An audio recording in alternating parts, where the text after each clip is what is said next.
Okay, and we are recording.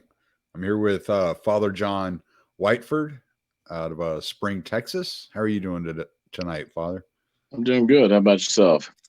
Doing okay. It was a long day at work, but we got through it, and you know we're doing our thing now. Right. So, um, for those most of the people in my audience aren't going to know who you are. Do you want to give a little of your background and where you're a priest at and all that good jazz?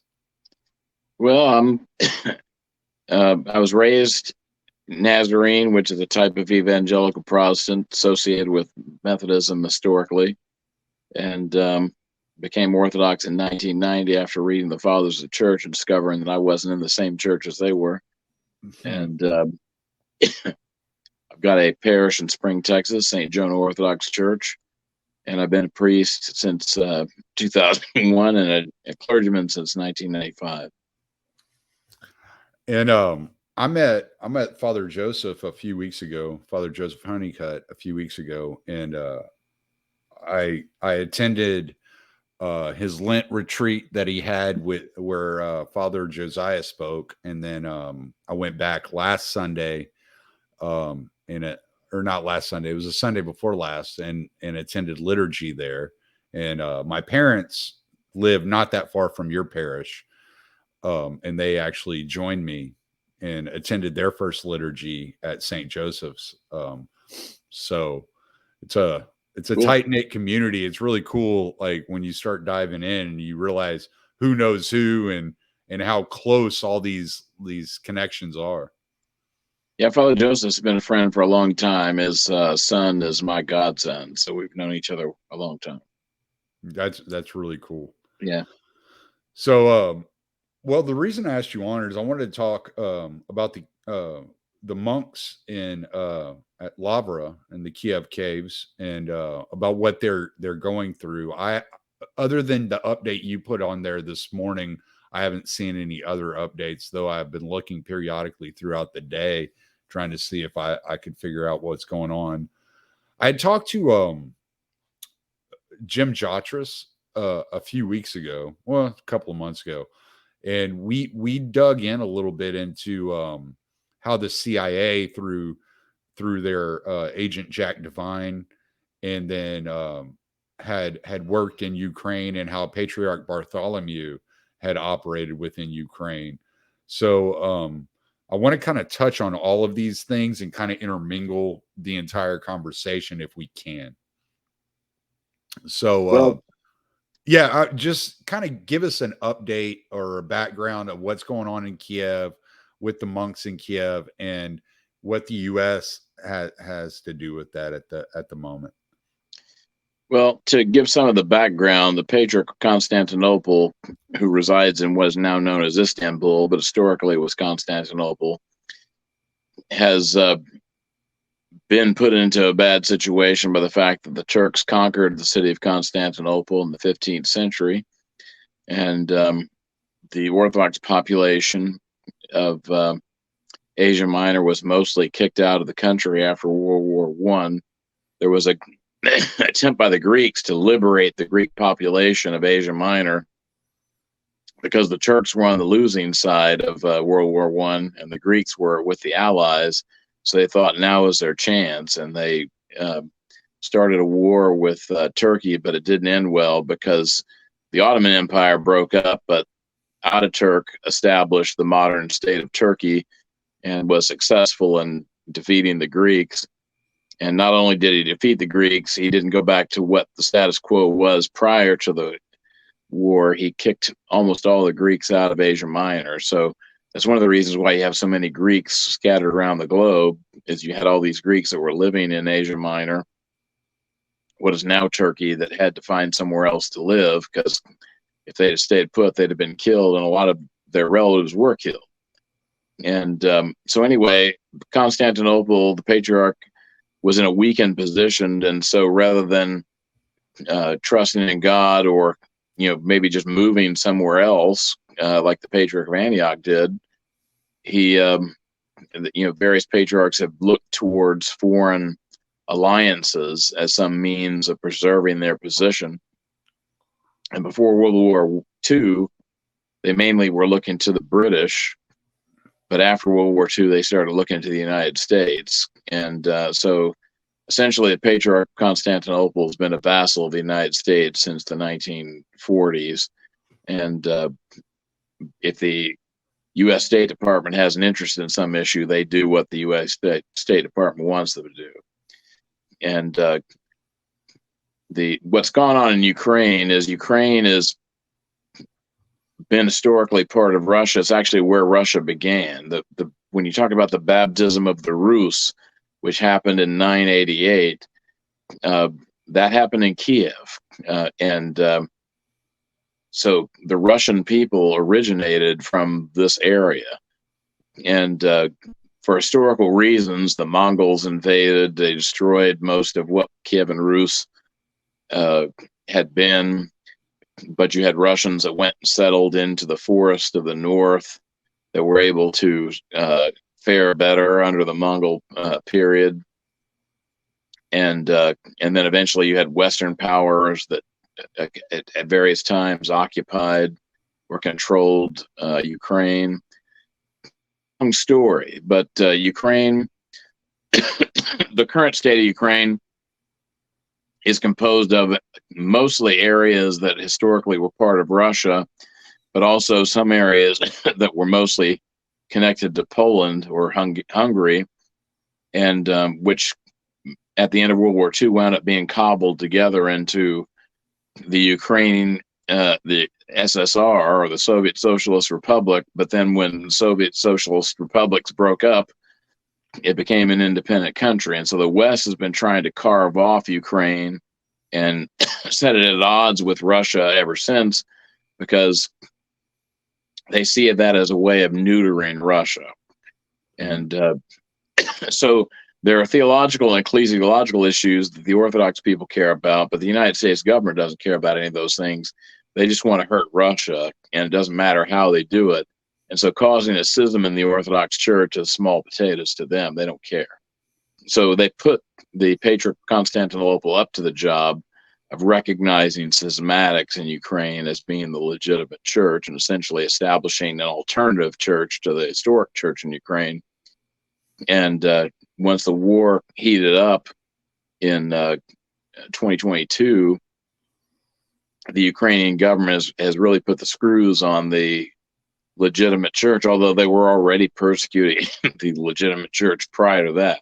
The United States government backed a coup in 2014 that overthrew the lawfully elected government, which was not totally pro-Russian, but certainly was sympathetic with Russia.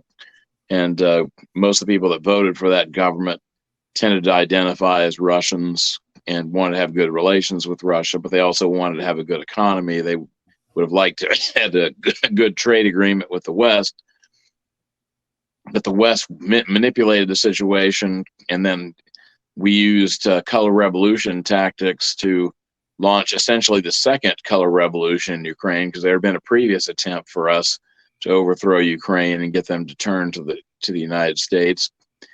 But this time they actually had a coup proper, ran the legitimate president out of the country, and Victoria Nuland and the State Department picked the people who would take his place.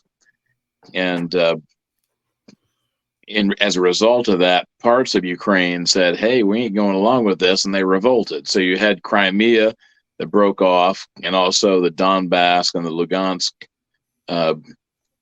regions that broke away from Ukraine, and there's been a civil war ever since. But it heated up in 2022 because Russia basically saw that the United States and Ukraine were not going to resolve the situation peacefully. They've been shelling the people in eastern Ukraine for 8 years, and Zelensky was talking about acquiring nuclear weapons and joining NATO. So Russia gave basically a list of demands to the West and said, look, we don't want a war, but Ukraine can't be part of NATO. It can't have nuclear weapons, and it needs to stop killing people in eastern Ukraine. Basically, what the West told Russia was, you'll get nothing and you'll like it. And Russia decided that they didn't like it, and they went ahead and they intervened militarily, which the United States wouldn't have waited 8 years to have done in the first place. Right. And so there's been a war going on that's at a different level now. And contrary to what the Western media is reporting, is Ukraine is unfortunately their troops are being slaughtered every day, and there are hundreds of thousands of people who are dead right now that would not be if the United States had not tried to do all this stuff. So that's related to what's going on, but the church situation is a little bit different because the church in Ukraine actually condemned the invasion. Metropolitan Onufry was calling for peace, and they've supported the Ukraine in terms of defending the country. Their laity are comprising a large portion of the troops that are fighting for Ukraine, and yet they're being treated as if they're traitors and enemies. And from a military perspective, it doesn't make much sense that Zelensky would want to alienate a large portion of his own population when he's in the midst of a military struggle that could result in him being hung from the highest tree. But the United States government is really calling the shots, and I think that they're the ones that are pushing this. So they are pushing for a schism. Earlier in the month of March, the Ukrainian government announced that it was terminating the lease that the legitimate church had on the Kiev Caves Lavra, which is the most important monastery. It's a huge complex, which also includes a seminary and a theological academy. Also, they're publishing, all kinds of stuff is housed on this land. They told him, you got till March the 29th to get out. And that was yesterday. So we've already had a day pass, and there's a bit of a standoff because thousands of people have gone to the monastery to defend it, and the Ukrainian government is apparently not yet ready to send the troops in and start beating people with clubs and forcing them out. So we don't know what's going to happen. But the Kiev Caves Lavra is almost 1,000 years old, and it's the most important monastery in Ukraine, and one could argue that it's the most important monastery in the entire wider Russian church. And so it's a big deal to those of us who are Orthodox. And we're trying to encourage people in the West to contact their representatives to put pressure on the Ukrainian government not to go forward with this. Even the Pope has spoken out against this, but Patriarch Bartholomew of Constantinople has not uttered a peep, to my knowledge, about this. He's not said anything about kicking all these monks out. And mind you, in December, the Ukrainian government already had told the legitimate monks of the Kiev Caves that they could no longer use the largest church in the monastery. And the head of the fake church, Epiphany, as I like to call him, Epiphany, if you want to call him by his proper name, served there. He served there 3 times since December, and they had to bus people from out of Kiev so that they would not be embarrassed by how many people showed up for this. And if you know anything about Orthodox monasteries, they do daily services. So to only have done 3 services since December shows that there's no monastery that's waiting to take over for when they kick all these monks out.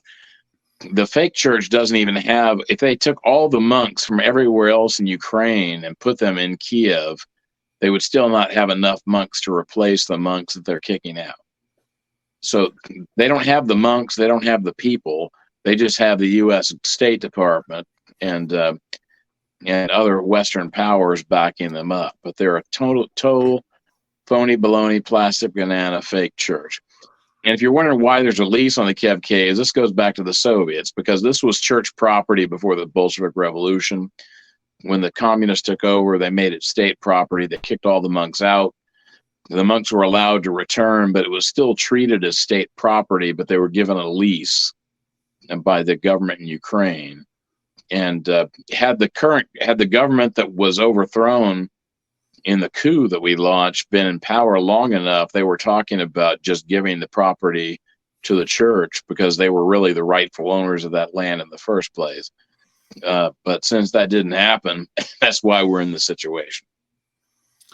There was in that thread that you had shared this morning, there was mention of, I want to say his name was Omri, Father Omri, who was a monk, and he joined the schismatics and was given the title of abbot over the schismatic monks. So from what I understand, what they did is they set up a parallel monastery across the street, Which has and no monks. Yeah, it has one. It has one monk. This Judas that left his lawful bishop. right. Yeah. And so are they trying to get the monks to join the new monastery, or are they trying to run the monks out and take over the old monastery? Well, I was a little I confused think by that that. their wish would be that they would have a sizable portion of the monks who would go over to the schismatics. As a matter of fact, there's good reason to think that Patriarch Bartholomew was lied into believing that when he established the fake church, that a large portion of the legitimate church was just chomping at the bit to join this fake church because they wanted to be independent of the Russian church. And it didn't happen. So I think he was probably bamboozled, although I don't know if he had done anything differently, because he basically has to do what the United States State Department tells him to do anyway, because they fund him and provide him some political cover. And because Constantinople is living under the Turkish government, which is very anti-Christian. It is a difficult situation to be in. However, the Christian way to handle that kind of a situation is not to persecute fellow Christians so that you can preserve yourself. Right. Yeah.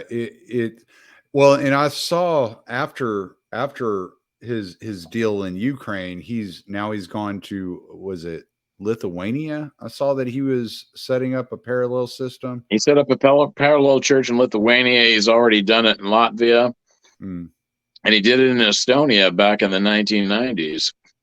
So he's had a bad habit of doing this kind of stuff, and he's been causing division ever since he was made patriarch, and his predecessors were causers of division. Back in the 1920s, the Soviets set up an alternative church to the legitimate church in Russia that was known as the Living Church. And these, they didn't create this church out of thin air. There were modernists in the Russian church that wanted to do modernist kind of stuff, and they saw this as an opportunity.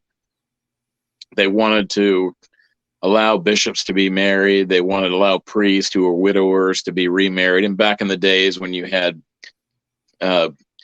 less, a lower quality of medical care for women who were giving birth, it was a lot more common for a priest who was married to be a widower.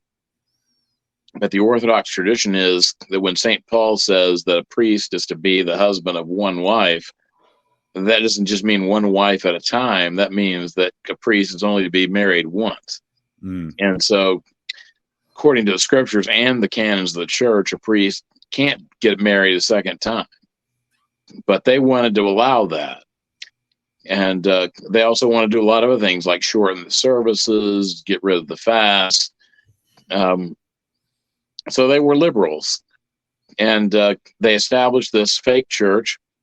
And the Patriarch of Constantinople entered into communion with this fake church and recognized them up until the day that they ceased to exist because their last bishop died off, because the people in Russia did not recognize them.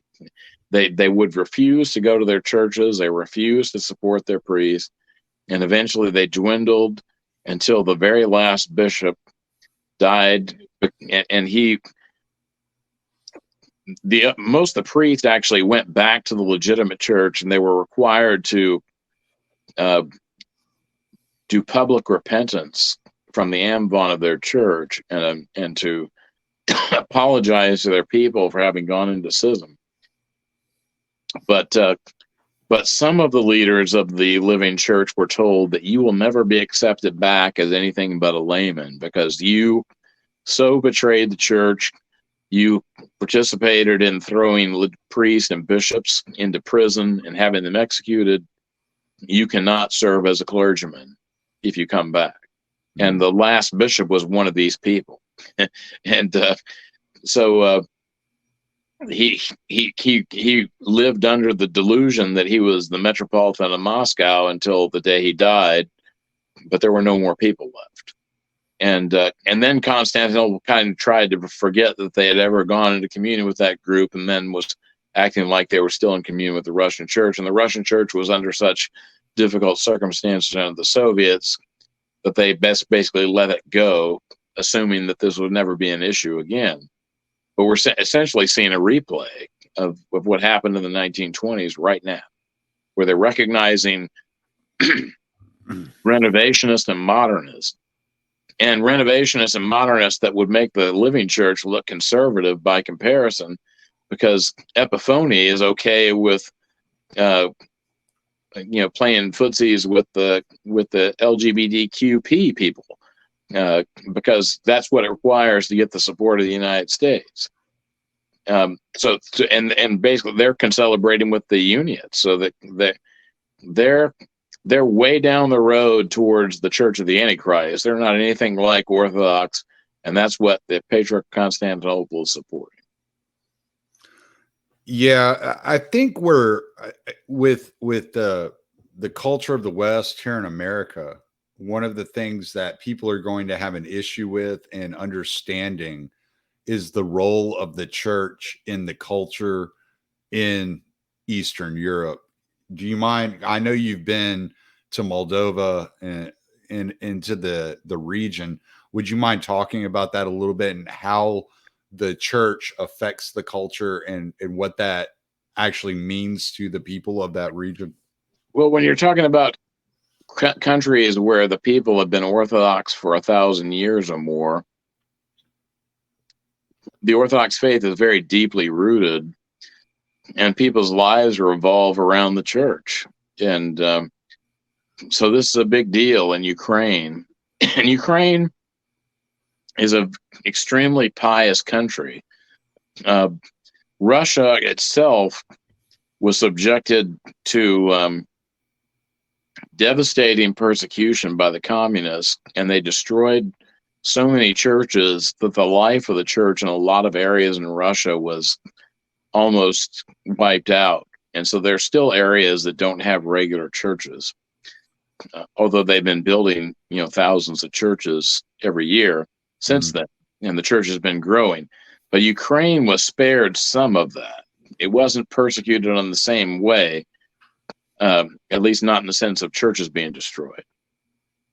Moldova, for some reason, I don't know quite why, but they kind of ignored Moldova to a large extent. And so their church life was able to continue on at a different level than most of the rest of the Soviet Union.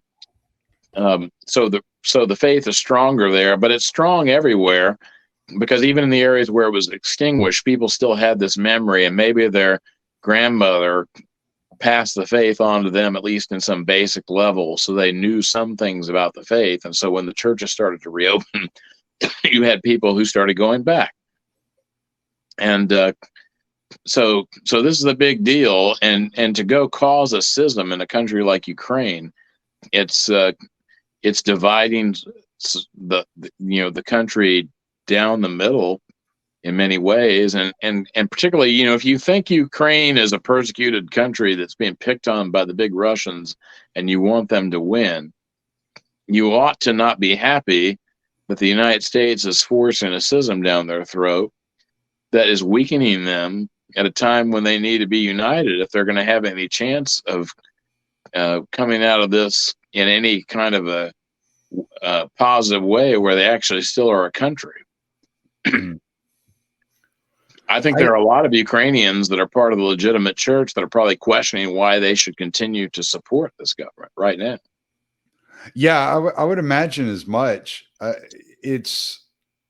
One of the things I talked to with Mr. Jotras was the um, the the necessity of pushing Western culture down the throats of these people in the East, and what that meant, and how it would distract. Like the culture in itself is intended to distract them from the piety that they were taught growing up. That And 100% they're trying to push the gay agenda in Ukraine and Moldova and other countries that their leadership is trying to become part of the West. The price of admission today to the club of the West is to bow the knee to the rainbow flag and the transgendered, 1001 gender ideology of the West. And most of the people in Ukraine are not on board with that. Most of the people in Moldova are not on board with that. yeah, I think where people like here in the West kind of get confused those, because they think of church, they think of like Protestantism, or the Catholic Church. And in the East, when you start engaging with Orthodoxy, which I was just chrismated in December. So when you start engaging with it, like the first thing you realize is like, oh, this is a lifestyle. It's a completely different way of engaging with the world than what you're used to. And there's a lot of adjustments you begin to make in your life, and you start to, in order to really understand what it is that you're engaging in. In the West, we don't understand that because everything is so separated. And a lot of the reasons, a lot of the, I wouldn't say reasons, a lot of the circumstances we see occurring in the Western churches are due to that segmentation and that separation. Whereas in the East, they wouldn't have that separation. So it's almost like the government checks with the church to make sure they're in line with the church. But the church isn't necessarily ruling the government. Yeah, in the Orthodox world, the church has never been in a position to tell the government what to do about anything that had to do with anything other than the faith. But it's been a strong player in the life of the society. That's in contrast to the West, where during the medieval period, especially, the Pope really could tell a country what to do. And if the Pope was unhappy with the king, he could essentially, use his power to overthrow. That's not the way the Orthodox East has worked, but the church was certainly a significant force, and people took it seriously, and the rulers took it seriously. Right. So there was this idea of what's known as symphonia, where the king had a God-given responsibility to rule his kingdom, and he was anointed by the church. So he had a role, and it was a role that was connected to the Orthodox faith, but his role was viewed as being separate, but not, distinct, I should say, but not totally separate from the church. And the church had a role that was distinct, but not totally separated from the government. And so the church job was to inform the king or the czar or the emperor as to what they should be doing in terms of religious matters. But the emperor or king or whatever had their job of living, establishing a kingdom where the people were trying to live a Christian life. Now, not all of these rulers did this very well, but some of them did. And that's the ideal that the church has always tried to encourage, is a pious king who ruled his country well and promoted piety. That was the ideal government. Right. Yeah, and that's why this is, with the Kiev Caves, it's such a big deal. And that's what I kind of want to drive home to people, that this is a big deal because it matters in the scope of things and the way that politics operates in Ukraine and Russia.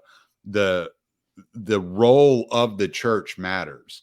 And so if they're ushering in a more modern liberal ideology and theology through the new church, then and pushing out the kind of the traditional church that's been there for 1,000 years, ultimately what they are doing is they are creating not only divisions within society, but they are pushing degeneracy within society, and they're looking to break down that society to be submissive to the United States. Right. Yeah, the United States, they really don't care anything about Orthodox theology. They just want to have people who are compliant to what we want them to do. And so if they have to cause a schism in Orthodoxy on a scale that hasn't been seen for, almost 1,000 years, that doesn't bother them because they don't care. But we do. The Orthodox Church is decentralized, but it's been united, and it matters to the whole Orthodox world. And you've had Orthodox local churches all over the globe speaking out against what's going on. But so far, the Ukrainian government, I can't say that they're not listening, because if they were totally ignoring world opinion, I think they would have already sent the police in with their clubs and they would have taken the monastery over. Mm-hmm. So there's at least some hope that maybe they're going to be shamed into backing off. But I would encourage everybody who listens to this video to contact your elected representatives. You've got a congressman, you've got 2 senators, and don't accept from when you talk to their representatives in their offices, don't accept this, well, he's not on the right committee or he can't do anything. If my congressman is Dan Crenshaw and his aides told me these very things, he's not on the right committees to do anything about this. And I told him, well, he's a congressman of the United States and a somewhat prominent congressman. And if he called up the ambassador from Ukraine to the United States and he said, I'm not going to continue to support funding your war effort or your government if you continue to do these anti-religious acts in Ukraine, I'll guarantee you that Ukraine would pay attention, because they're totally dependent on the United States right now. Yeah. So if anybody tells you they can't do anything and they're a congressman or they're a senator, they're full of crap. They're lying to you. They can do it. And it wouldn't take probably very many senators or congressmen to call up the ambassador from Ukraine to the United States and tell them those things before Ukraine would start getting worried, because they already know that their vote margins to get more funding are narrowing. So they can't afford to lose very many votes. But unfortunately, Eye Patch McCain, Dan Crenshaw, I think, is just a warmonger neocon, and he's going to continue to support Ukraine no matter what. I'm going to continue to call his office anyway, because he's my congressman, unfortunately. But I'm also going to contact Ted Cruz, and I'm going to contact John Cornyn, because they all have influence. Yeah. And the senators have more influence, because there's a lot fewer of them than there are of the representatives. If they called the Ukrainian ambassador and told them that they will not support more funding if they go down this road, it would stop in a heartbeat. Absolutely. So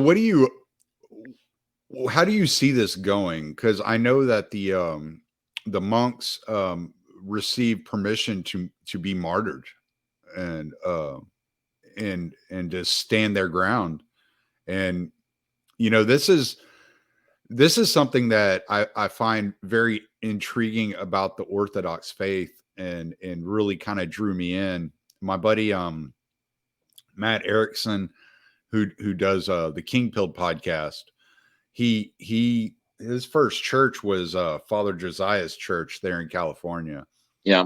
And when he was looking at moving to San Antonio, he went to Father Josiah for to talk about that and to get some wisdom and counsel on what he should do. And Father Josiah said, Orthodox don't run. We stand our ground. and we stay with our communities, and that's where martyrs come from. Right. And I see the monks in Kiev and the congregants doing that. They're standing their ground. They're not willing to leave. They're not willing to give up to the government. You have thousands of people standing out in front of the church to stop the government from invading the church. I know there was a couple of days ago, I saw some video of some tear gas being thrown into churches and people being pushed out of churches and stuff like that. So where do you think this will escalate? Well, if there's not enough of an outcry from the West, it certainly will. And if they go in there with with clubs, there will be monks that will be killed. There will be old ladies that will be killed. You know, during the Soviet period, the old ladies were the bravest people that supported the church. And when people would be afraid to go into the church, other than maybe to quickly light a candle and then to run out so they wouldn't be identified by the KGB, it was the old ladies that kept the churches going. And those old ladies are not going to go quietly. So yeah, you're gonna have martyrs if this goes down that road. The thing is, being a martyr is a glorious thing to be embraced. The church teaches us that we're not supposed to seek martyrdom, so it'd be wrong to try to become a martyr for no good reason when you could avoid it. But in a situation like this, that's why the monks got a blessing. They got a blessing. They were told, look, if you don't want to leave, you have my blessing to stay until you're killed. Yeah. Well, that's what will likely happen. And if that happens, they'll be saints and glorified and spend eternity with God in heaven. So it'll be great for them. But on the other hand, you know, we as bystanders have an obligation as Christians to defend those that are being persecuted by evil people. Right. And so we have to speak out so that we're not complicit in their martyrdom. And our elected representatives need to know that this matters to us and that they're complicit in the martyrdom of these monks and old ladies that's getting ready to happen if they don't do anything, and that we're going to hold them accountable. I will not vote for Eye Patch McCain if he doesn't say something about this. I will leave that box unchecked going forward, and let a Democrat get elected if that's what it takes to teach him a lesson. If he's not going to stand up for my church and for old ladies and old monks that we just want to worship God and be left alone. And the same thing goes for John Cornyn and Ted Cruz. And unless they know that, they're going to figure out, well, they'll forget that. But by election time, these people don't have any choice but to vote for me. Well, you know, we do have a choice, and we may not want to vote for the pro-abort, pro-sodomy Democrat, but maybe we just won't vote for you. And maybe you'll lose because we won't vote for you. So put that in your pipe and smoke it. Eye Patch McCain. Yeah, it's in a lot of people are going to be wondering, like, because part of the narrative that we hear coming out are that these monks side with Russia or they're on Russia's side.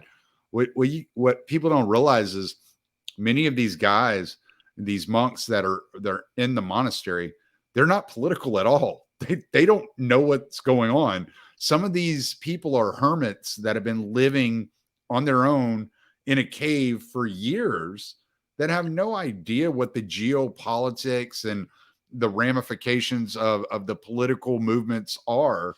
And they could care less. They're interested only in furthering their relationship with God. They are not interested in getting involved in the geopolitics of the day. Yeah, the monks are not watching the news and they're not checking their iPhones to see what's going on. They're just there to pray. And I'm sure that among the monks, there might be some that have sympathies with Russia versus, you know, in this war. But there are a lot of the monks and a lot of the bishops that think that Russia shouldn't be involved in it. The thing is, those are entirely different questions. And if Ukraine was a free democratic country, people would be entitled to have their own opinions. But yeah, because that's what we're told, is that this is, a fight for democracy and freedom. But Zelensky banned all the opposition parties except for the neo-Nazi ones, and that's a fact, and you can check it out. And people will say, well, Zelensky's a Jew, so what, how can you say that the Ukrainian government is pro-Nazi? Well, there were Jews that worked with the Nazis to put Jews into concentration camps. I think Zelensky probably was sincere when he got elected. He said he was going to try to end the war in eastern Ukraine. And had he done that, we wouldn't be here.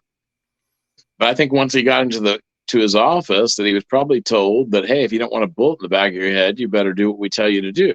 Yeah. And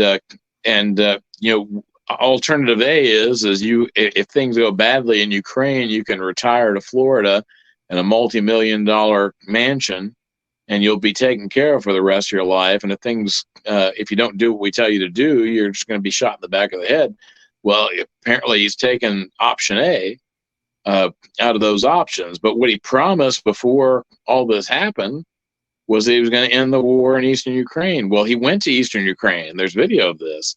And he was telling these neo-Nazi militias, hey, I'm your president. I'm telling you to stop firing on the people of eastern Ukraine. And they basically told him, screw you, we're going to do what we want to do. And he didn't have the power to do anything about it because Ukraine was installed by neo-Nazi thugs. You can say that, those parties that are connected with the neo-Nazis don't get a lot of votes come election time. But when it comes to who's actually the military muscle behind the Ukrainian government that we have right now, the Nazis have a big role in it. And it's just a fact. And you can deny it all you want, but it's a reality. And there are two good documentaries by Oliver Stone that you can watch on Rumble. I think they're still on YouTube too. But the first one is Ukraine on Fire. And I can't remember the name of the second one, but if you look for Oliver Stone, you'll find it's something like Ukraine, Revisited or something like that.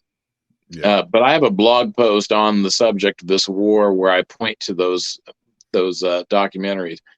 But the second documentary talks about what happened after the coup and what role the Nazis been playing in Ukrainian politics since then. And it's very illuminating. And they have a holiday for a Nazi, Stefan Bandera, and they teach children in school to recite poetry to Stefan Bandera. Bandera is my father and Ukraine is my mother. Well, Bandera was a Nazi. Mm-hmm. So if you want to say Ukraine is not run by Nazis, explain why we have a national holiday in Ukraine for a Nazi, and explain why children are taught to recite poetry praising a Nazi. Yeah. Those are facts. You can deny them all you want. They're facts, and facts are stubborn things. Where it really gets to me, and at the moment I'm reading my elder Joseph the Hesychast about Saint Joseph the Hesychast. Yeah. And I keep, as I'm reading this book and I'm seeing what's happening, I'm like, these guys, they have no business in this. There's nothing. All you're doing is you're leveraging innocent people to move politics, and it's heartbreaking to see that and how that operates. And I remember I think it was your interview with on Church of the Eternal Logos with David Patrick Harry that you just did, where you were talking about how the West used to follow this Christian code of war prior to the Civil War, and how that changed. But when you brought that up, one of the things I was thinking of was was when Rome sent soldiers into the East during the Crusades, and how the Catholics, the Roman Catholic soldiers, reacted to the Orthodox, and treated the Orthodox, and how that's kind of carried over into Western civilization. Yeah, well, when the Crusaders sacked Jerusalem, they killed the Orthodox along with the Muslims. Right. The Crusades were encouraged to some extent by the Byzantine Empire, because the Byzantine Empire wanted some help fighting off the Muslims that were trying to take over them. But they had a different mentality. But through the Middle Ages, there was a code of conduct during war that basically said that when you're fighting another Christian country, there are certain things that you just don't do. And you don't attack innocent people. You don't destroy their food supply. You fight the army.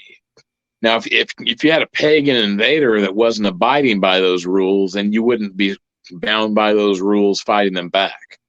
But Christians sort of had this agreement, and there was this concept of chivalry, that an honorable warrior would abide by a code, and to not abide by that code would be dishonorable. And unfortunately, in the American Civil War, that's when the West started to throw that code out the window, and World War I probably would not have happened if the Civil War had not happened first, and we'd not had the example of how effective it was to bombard innocent civilians and starve them to death to conquer your enemies. Now, that was basically not allowable prior to that. And when you look at the conduct of the British when they were fighting against the Americans during the American Revolution, they treated Americans far better than the Union Army treated Southerners during and after the Civil War. So these are shameful things. And if you think dropping atomic bombs on cities is a bad thing, that would not have happened if this code had not been thrown out the window, because there was a time when that was considered to be a shameful thing. But once you go down the road of figuring that civilians are legitimate targets, then you can talk yourselves into bombing cities with atomic weapons. Do you think that the monks are completely like, and I know there's a segment of them that have stepped out and made comments, but do you think that the entire monastery knows exactly what's going on and the threat that is being leveled at them? I think that they all have to have some awareness of what's going on, because they know that their life is in jeopardy. And last night, the laity that came to protect the monastery spent the night in the monastery, because they wanted to make sure that the police wouldn't come after they left and kick the monks out. Yeah. So all the monks have to be aware that that night was not like other nights, to paraphrase a scriptural line there. That was a different kind of a night. Yeah. Now I saw a story earlier whenever I was doing a Google search, and it was talking about one of the monks of the caves who's been a hermit, and this story was released probably 7 years ago, and he had been a hermit in that cave for like 19 years or something like that.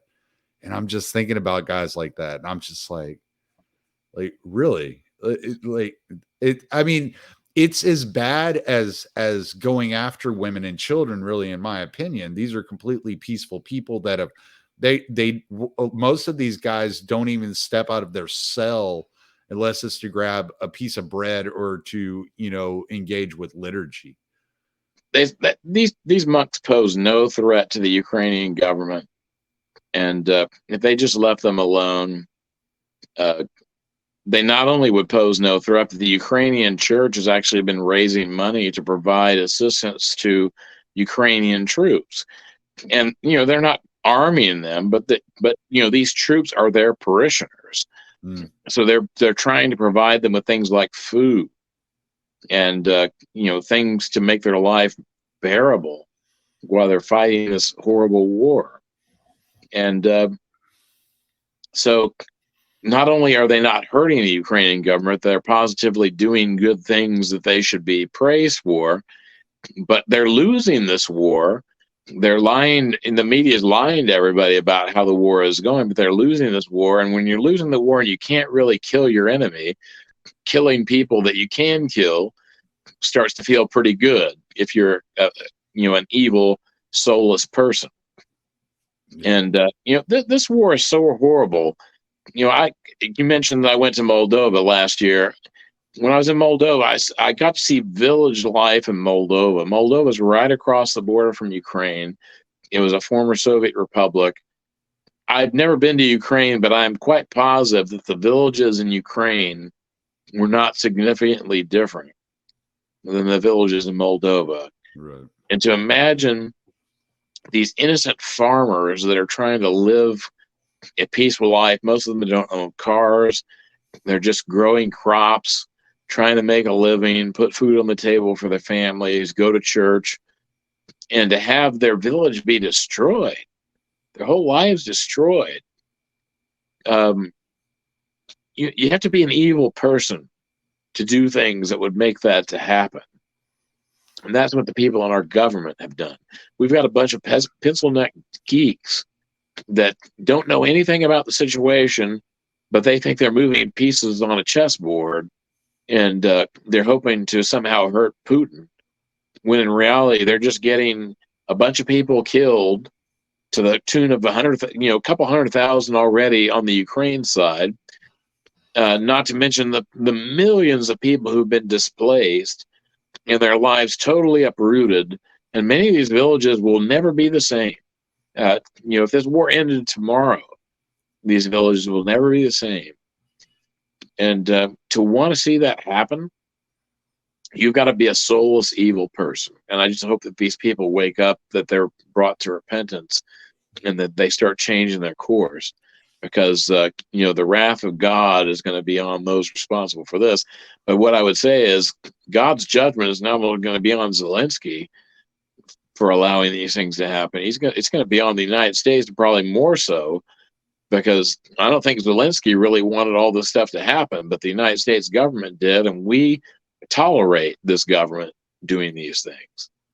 It's almost like I'm sorry, Father. I was just going to say it's almost like Zelensky has taken the role of Pontius Pilate. Yep. Yeah, probably he would like to wash his hands about now, because I don't think that he really wants to do these things. He actually, from all accounts, got along well with Metropolitan Nufri every time he's met him. He's a native Russian speaker who doesn't speak Ukrainian all that well, but tries to pretend now that he doesn't understand Russian and needs a interpreter when someone's speaking Russian to him. These people are, such phonies. They're such larpers. But the devil is the father of lies, and they hate the truth. And he is unfortunately gone down that road. I just hope that I hope that he's shamed at least into doing the right thing before it's too late. I just keep coming back to the whole culture thing, and I look at I was thinking about I can't think of her name, the lady who was interviewed about the 500,000 children in Iraq that died. That worked for the Clinton administration, and she's like, "Yeah, we think the price was worth it." And I think that was Madeleine Albright that said that. Yes, it was. She was a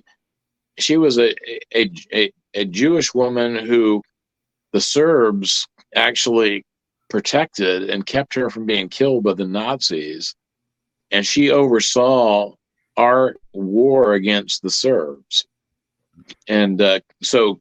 Killing 500,000 Iraqis is probably, just another day for her. Yeah. Well, my mind, I kept wanting to call her Catherine, and I knew that wasn't right, so I didn't want to I didn't want to lay that at the foot of a Catherine. Yes, it was Madeleine Albright that said that. And Right. whenever I look at the U.S. foreign policy, one of my good friends is Scott Horton, and so I get plenty of earfuls about U.S. foreign policy and exactly what's going on overseas from Scott. And it's they have that idea that the ends justifies the means. If it furthers what is colloquially called the New World Order, which we've heard called any number of things, whether it's the New World Liberal Order, the New World Economic Order, however you want to like paint that picture, Right. and dive into that subject, that's fine. But ultimately they believe in this one world governance situation, and they are willing to spill as much blood, destroy as many lives and as many cultures as humanly possible, to spread the Western culture across all Eastern countries in order to draw these countries in and to weaken their enemies. And it doesn't matter how many people get hurt in the process. It doesn't even matter how many of their own citizens get hurt in the process. And it's very sad to watch. That's right, because they're evil people who don't care about the value of human life. You're I'm sure familiar with the movie Full Metal Jacket, and not a very clean movie, Right.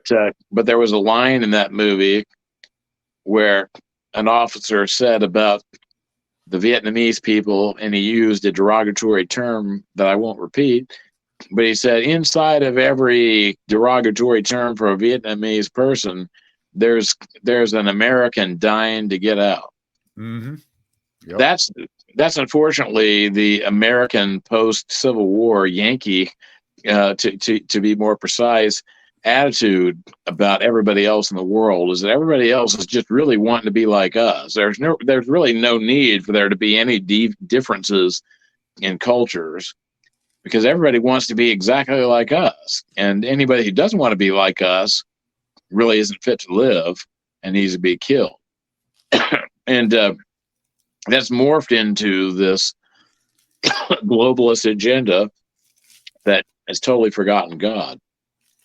Which that's actually kind of funny that you bring up the Vietnamese as an example, because it actually Ho Chi Minh actually spent much of his time quoting Thomas Jefferson. Yep. And so what you saw there in the dialogue between the Vietnamese and the US and their arguments was the progressive era versus the revolutionary era.